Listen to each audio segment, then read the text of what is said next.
We are the first generation that compares real people to exaggerated pixels on our pocket computers. Shaped by social media, dating apps, media entertainment, this video isn't targeting men or women. It's a sign for all of us to see how modern systems are actively inhibiting our potential as partners. Modern dating carries an expectation that people should arrive in our lives fully formed, physically, emotionally, psychologically, and financially complete. We're no longer looking for someone attractive and compatible. We're looking for someone to check off every box. Unrealistic expectations aren't just from fantasy, but rather optimization. As we said earlier, we are the first generation that can compare real people against hundreds of alternatives. And this conditioning has been pruned to us since childhood. Cartoons many of us have watched have reinforced exaggerated standards, bodies without limits, confidence without insecurity, relationships without real consequences. What we imagine as freedom is actually paradox of choice. What this means is the more options you have actually leave you more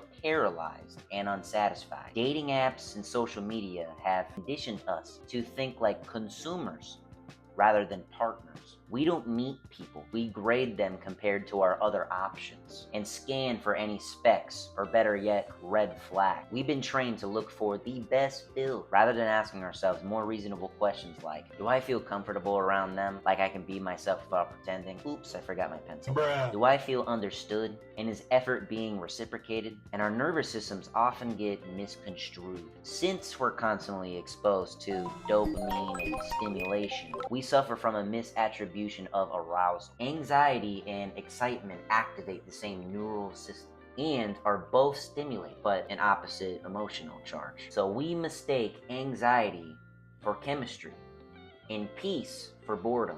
If a relationship isn't stimulating enough, it feels wrong, like there's no spark, when in reality, peace is just an absence of anxiety. And since there's options that seem always available, the myth of upgrade takes hold. Every connection you make feels transitional, like a stepping stone to the next best thing. Dating turns into a trial run rather than a subscription. And choosing to stay with a good person feels like losing other potential options. So when friction shows up, which it will, people don't think, how do we fix this together? They think that someone else will be easier. We expect people to arrive completely developed. We want the full package, and we want it shipped immediately.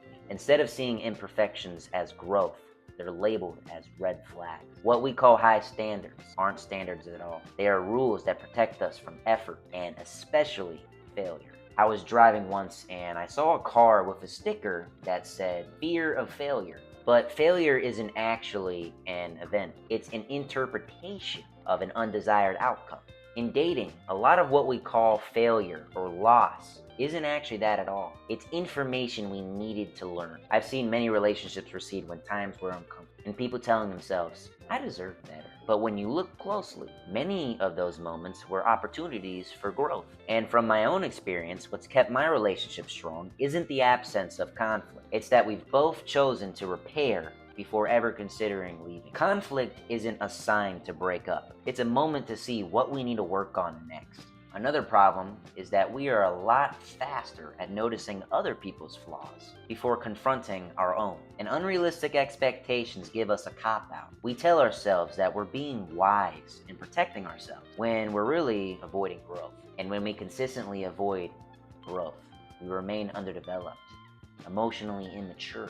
And emotional immaturity isn't about being unintelligent or being evil. It's avoiding the very experiences that force change. And let's be fair, growth is painful. It asks us to sit patiently with discomfort, admit we're wrong, and confront parts of ourselves we'd rather ignore. So avoidance feels easier in the short term, versus growing is delaying gratification. But in dating, this short relief will pay its dues. Unlike our bodies that automatically grow, our emotional development doesn't have that ability. There's a part in our brain called the anterior mid-cingulate cortex, and its responsibility is staying engaged when something feels difficult. For dating, this includes difficult conversations, emotional friction, awareness of your flaws, and working on those flaws. And the more you pursue difficult tasks like these, the more friction your AMCC can tolerate. So when you repeatedly choose discipline over impulsive comfort, the neural circuits involved in these tasks fire more efficiently. Your synapses strengthen, signals travel faster,